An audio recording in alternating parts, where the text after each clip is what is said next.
സംസ്ഥാനത്ത് പൊതുവിപണിയിൽ ഇടപെടുകയാണ് സപ്ലൈകോയുടെ ദൗത്യം. എന്നാൽ സംഭവിക്കുന്നത് എന്താണ്? അരിയും എണ്ണയും മുളകുമടക്കം 13 ഇനം സാധനങ്ങളാണ് സബ്സിഡിയിൽ സപ്ലൈകോ സ്റ്റോറുകളിൽ വിൽക്കുന്നത്. ഈ സാധനങ്ങൾക്ക് 35% വിലക്കുറവുണ്ടാകുമെന്നാണ് സംസ്ഥാന സർക്കാരിന്റെ പ്രഖ്യാപനം.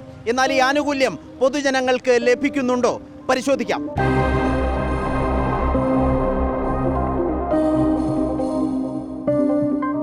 തിരുവനന്തപുരം ചാല മാർക്കറ്റിലാണ് ഞാനുള്ളത്. ഇവിടെ മുളകിൻ്റെ ഒരു വ്യാപാരശാലയാണ്. ഇവിടെ ആളുണ്ട്, ചോദിക്കാം. എത്ര രൂപയാണ് മുളകിന് വില ഇപ്പോൾ പൊതുവിൽ? ഇത് 125 കിലോ, ഒരു കിലോയ്ക്ക്. മറ്റേതാണെങ്കിൽ 128, ശരാശരി 130, 135 ആ റേഞ്ചിൽ വരും. ഇപ്പോൾ മുളകിന് ഇപ്പോൾ എങ്ങനെയാണ് വില? 125 125, പിന്നെ കൂടിയ 140 വരെ ഉണ്ട്. ഞാൻ സാധാ മുളക് അത് 125 തന്നെ. നേരത്തെ ഇരുന്നാലും 160, 170 വരെ ഇരുന്ന്. ഇപ്പോൾ വില കുറഞ്ഞ്.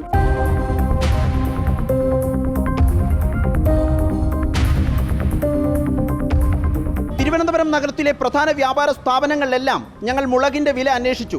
120 രൂപ മുതൽ 140 രൂപ വരെയാണ് തിരുവനന്തപുരം നഗരത്തിൽ 1 കിലോ മുളകിന് പൊതുവിപണിയിൽ പൊതുജനം നൽകേണ്ടി വരുന്നത്. പരമാവധി 140 രൂപ എടുത്താൽ 1/2 കിലോ മുളകിന് നൽകേണ്ടത് 70 രൂപ.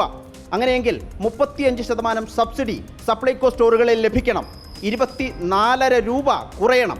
എന്നാൽ ഒരു സപ്ലൈകോ സ്റ്റോറിലെ വില വിവരം നമ്മൾ പരിശോധിക്കുകയാണ്. മുളകിന് വില 1/2 കിലോയ്ക്ക് 70 രൂപ 36 പൈസയാണ്. 2 രൂപ പാക്കിംഗ് ചാർജ് അടക്കം പൊതുജനം നൽകേണ്ടത്.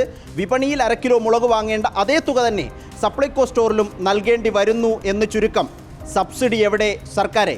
24 രൂപ 50 പൈസ സബ്സിഡിയായി മുളകിന് വില കുറയേണ്ടതുണ്ടെങ്കിൽ കുറയ്ക്കാതെയാണ് സപ്ലൈകോ സ്റ്റോറുകളിൽ വിൽപ്പന നടത്തുന്നത് എന്ന് ഞങ്ങളുടെ അന്വേഷണത്തിൽ മനസ്സിലാവുകയാണ്. അടിയന്തര നടപടി സർക്കാരിൻ്റെ ഭാഗത്തുനിന്നും ഇക്കാര്യത്തിൽ കൂടിയേ തീരൂ.